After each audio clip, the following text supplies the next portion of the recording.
Hello friends, study with मैंक के current affair session में आपका स्वागत है। ये current affair SSC, banking, railway, state PCS, CDS, CAPF, NDA और अदर कॉम्पिटिटिव एग्जाम आदि में सहायक होंगे। आज की डेट है 30 जून 2022। तो चलिए आज का करंट अफेयर शुरू करते हैं। आज का पहला प्रश्न है, किस देश ने बेलारूस को स्कंदर एम मिसाइल सिस्टम स्थानांतरित करने की घोषणा की है? ऑप्शन ए रूस, ऑप्शन बी चीन, option C Pakistan, option D Bharat. देखिए, हाल ही में रूस द्वारा बेलारूस को स्कंदर एम मिसाइल सिस्टम स्थानांतरित करने की घोषणा की है। इस मिसाइल प्रणाली के परमाणु और पारंपरिक संस्करणों में बैलिस्टिक या क्रूज मिसाइलों का उपयोग किया जा सकता है। स्कंदर एम मिसाइल प्रणाली को नाटो द्वारा SS-26 स्टोन के रूप में कोड नेम दिया गया है। रूस स्कंदर एम शब्द का प्रयोग जो है वो ट्रांसपोर्टर इरेक्टर लॉन्च सिस्टम के साथ साथ उसके द्वारा दागी गई कम दूरी की बैलिस्टिक मिसाइल को परिभाषित करने हेतु करता है। इस प्रणाली का उपयोग जमीन से प्रक्षेपित क्रूज मिसाइलों जैसे SSC-7 और SSC-8 फायर करने के लिए किया जा सकता है। इस प्रणाली को विशेष रूप से रूसी सेना द्वारा उपयोग किया जाता है। वर्ष 1996 में इसे पहली बार सफलतापूर्वक लॉन्च किया गया था। तो इसका जो सही आंसर होगा वो होगा आपका ऑप्शन ए रूस। चलिए नेक्स्ट क्वेश्चन पे चलते हैं। क्वेश्चन नंबर सेकंड है, राष्ट्रीय सांख्यिकी दिवस निम्न में से किस दिन मनाया जाता है? ऑप्शन ए 18 जनवरी, ऑप्शन बी 12 मार्च, ऑप्शन सी 20 अगस्त, ऑप्शन डी 29 जून। देखिए, हर साल जो है 29 जून को राष्ट्रीय सांख्यिकी दिवस के रूप में मनाया जाता है।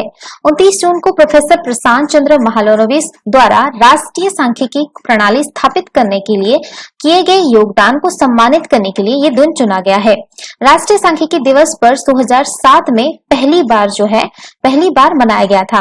विश्व सांख्यिकी दिवस 20 अक्टूबर को मनाया जाता है। तो इसका जो सही आंसर होगा वो होगा आपका ऑप्शन डी 29 जून। चलिए नेक्स्ट क्वेश्चन पे चलते हैं। क्वेश्चन नंबर थर्ड है, केंद्र सरकार किस तारीख से सिंगल यूज प्लास्टिक के उपयोग पर प्रतिबंध लगाने के लिए पूरी तरह से तैयार है? ऑप्शन ए 1 नवंबर 2022, ऑप्शन बी 1 जुलाई 2022, ऑप्शन सी है आपका 1 दिसंबर 2022, ऑप्शन डी 1 जुलाई 2023। देखिए, केंद्र सरकार ने 1 जुलाई 2022 से जो है सिंगल यूज प्लास्टिक के उपयोग पर प्रतिबंध लगाने के लिए पूरी तरह तैयार है। सिंगल यूज प्लास्टिक को डिस्पोजेबल प्लास्टिक के रूप में भी जाना जाता है। उनका उपयोग केवल एक बार किया जाता है। प्लास्टिक इतना सुविधाजनक और सस्ता है कि इसने पैकेजिंग उद्योग की अन्य सामग्रियों की जगह ले ली है। भारत में हर साल 9.46 मिलियन टन प्लास्टिक कचरा पैदा होता है, जिसमें से 43% सिंगल यूज प्लास्टिक है। तो इसका जो सही आंसर होगा वो होगा आपका ऑप्शन बी 1 जुलाई 2022। चलिए नेक्स्ट क्वेश्चन पे चलते हैं। क्वेश्चन नंबर 4 है, सापुरजी पालोनजी ग्रुप के किस अध्यक्ष का हाल ही में निधन हो गया? Option A Aleen Agnihotri, option B Mohan Malhotra, option C है आपका पालोनजी मिस्त्री, ऑप्शन डी राहुल कुमार। देखिए, सापुरजी पालोनजी ग्रुप के अध्यक्ष पालोनजी मिस्त्री का निधन हो गया है। अरबपति उद्योगपति का निधन 93 साल की उम्र में उनके मुंबई स्थित आवास पर हुआ। पालोनजी मिस्त्री का जन्म भारत में एक पारसी परिवार में हुआ था। बाद में उन्होंने 2003 में शादी के जरिए आयरिश नागरिकता ले ली। टाटा ग्रुप के सबसे बड़े व्यक्तिगत शेयरधारक थे। समूह में उनकी 18.4% हिस्सेदारी थी। मिस्त्री अपने परिवार के साथ मुंबई स्थित सापुरजी पालोनजी समूह चलाते थे। तो इसका जो सही आंसर होगा वो होगा आपका ऑप्शन सी पालोनजी मिस्त्री। चलिए नेक्स्ट क्वेश्चन पे चलते हैं। क्वेश्चन नंबर 5 है, केंद्र के फैसले के अनुरूप कौन से राज्य ने single use plastic buy back योजना शुरू की है? Option A Bihar, option B Jharkhand, option C Himachal Pradesh, option D Paschim Bengal. देखिए, जैसा कि अभी लास्ट क्वेश्चन में प्रीवियस क्वेश्चन में मैं बताया कि 1 जुलाई 2022 से जो है सिंगल यूज प्लास्टिक पर बैन लग गया है। तो इसी के रूप में जो है केंद्र के फैसले के अनुरूप हिमाचल प्रदेश ने single use plastic buy back योजना शुरू की है। Single use plastic buy bank scheme के तहत हिमाचल प्रदेश सरकार स्कूलों और कॉलेजों के छात्रों से सिंगल यूज प्लास्टिक आइटम खरीदेगी। यह कदम युवाओं में पर्यावरण संरक्षण की भावना पैदा करेगा। इसके तहत छात्रों को घर से सिंगल यूज प्लास्टिक का सामान लाकर स्कूलों में जमा करने के लिए प्रोत्साहित किया जाएगा। इसके लिए सरकार छात्रों को 75 रुपए प्रति किलो का भुगतान करेगी। युवाओं में पर्यावरण संरक्षण की आदत डालने के उद्देश्य से यह योजना शुरू की गई थी। तो इसका जो सही आंसर होगा वो होगा आपका ऑप्शन सी हिमाचल प्रदेश। चलिए नेक्स्ट क्वेश्चन पे चलते हैं। क्वेश्चन नंबर 6 है यूरोपीय संघ की कार्यकारी शाखा यूरोपीय आयोग ने किस साल तक पूरे यूरोप में कीटनाशकों के उपयोग को आधा करने के लिए एक मसौदा कानून प्रस्ताव रखा है? Option A 2030, option B 2035, option C 2040, option D 2023। देखिए यूरोपीय संघ की कार्यकारी शाखा यूरोपीय आयोग ने 2030 तक पूरे यूरोप में कीटनाशकों के उपयोग को आधा करने के लिए एक मसौदा कानून का प्रस्ताव रखा है। जलवायु परिवर्तन पर अंतर सरकारी पैनल ने अपने छठे आकलन में जलवायु परिवर्तन में कमी लाने के लिए अनुकूल परिस्थितिकी तंत्र की तत्काल बहाली का आह्वान किया है। यूरोपीय संघ 2011 और 2020 के बीच यूरोपीय संघ की जैव विविधता रणनीति के अनुसार जैव विविधता के क्षति को रोकने में सफल नहीं रहा है, जिसका स्वैच्छिक लक्ष्य 2020 तक कम से कम 15% निम्नलिखित पारिस्थितिकी तंत्र को बहाल करना था। तो इसका जो सही आंसर होगा वो होगा आपका ऑप्शन ए 2030। चलिए नेक्स्ट क्वेश्चन पे चलते हैं। क्वेश्चन नंबर 7 है आपका, हाल ही में विश्व बैंक ने कितने राज्यों की सड़क सुरक्षा हेतु भारत राज्य सहायता कार्यक्रम के लिए 250 मिलियन अमेरिकी डॉलर के ऋण को मंजूरी दी है? Option A 10, option B 4, option C 7, option D 3।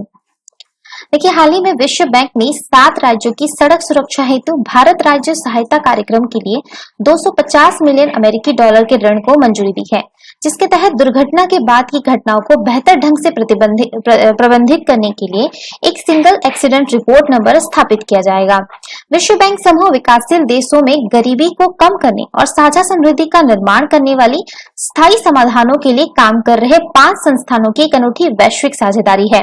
दुर्घटनाओं का विश्लेषण करने और बेहतर तथा सुरक्षित सड़कों के निर्माण के लिए इसका उपयोग करने हेतु परियोजना एक राष्ट्रीय सामंजस्यपूर्ण क्रेश डेटाबेस सिस्टम स्थापित करेगी। तो इसका जो सही आंसर होगा वो होगा आपका ऑप्शन सी होगा आपका 7 राज्य। चलिए नेक्स्ट क्वेश्चन पे चलते हैं। क्वेश्चन नंबर 8 है, drugs controller general of India यानी DCGI ने हाल ही में कितने साल के बच्चों के लिए सीरम इंस्टीट्यूट ऑफ इंडिया की कोविड-19 वैक्सीन कोवैक्स को मंजूरी दे दी है? ऑप्शन ए 5 से 11 साल, ऑप्शन बी 7 से 12 साल, ऑप्शन सी 4 से 10 साल, ऑप्शन डी 3 से 11 साल।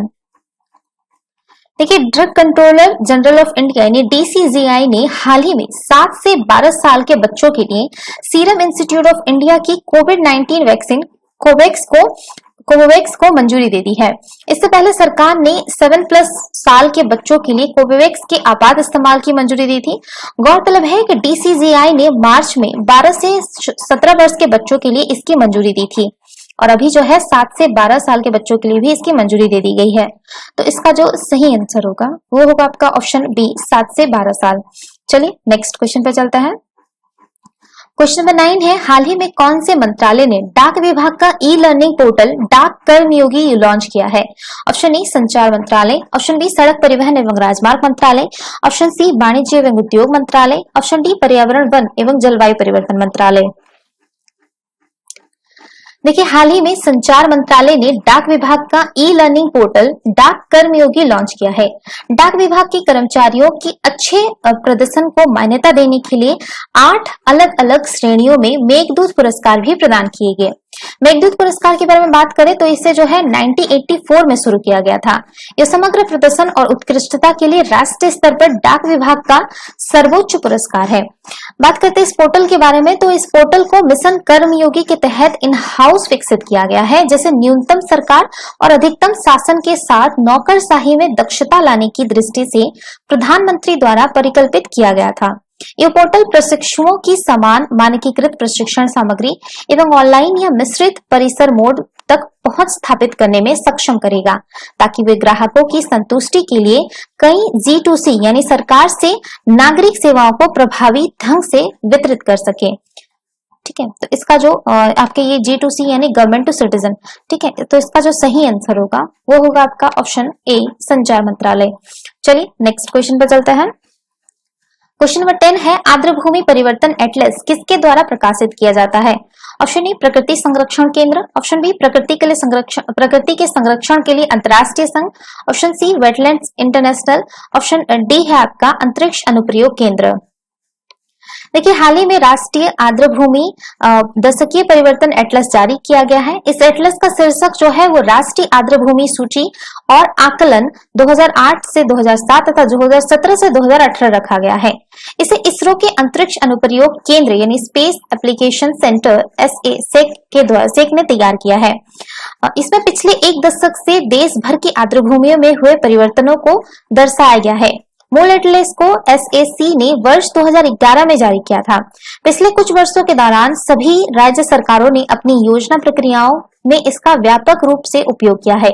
रामसर अभिसमय के अनुसार प्राकृतिक या कृत्रिम, स्थायी या अस्थायी, दलदली, पंखभूमि, पीठभूमि या जलीय क्षेत्र जिनका जल ठहरा या बहता हुआ, ताजा, खारा या लवणीय जो भी है, तो उसी को जो है आर्द्रभूमि कहा जाता है। तो इसका जो सही आंसर होगा वो होगा आपका ऑप्शन डी, अंतरिक्ष अनुप्रयोग केंद्र। तो ये थे आज के करंट अफेयर। वीडियो पसंद आए तो लाइक, शेयर और कमेंट करना ना भूलें। साथ ही साथ चैनल को सब्सक्राइब करना ना भूलें। Thanks for watching. Have a nice day. Take care.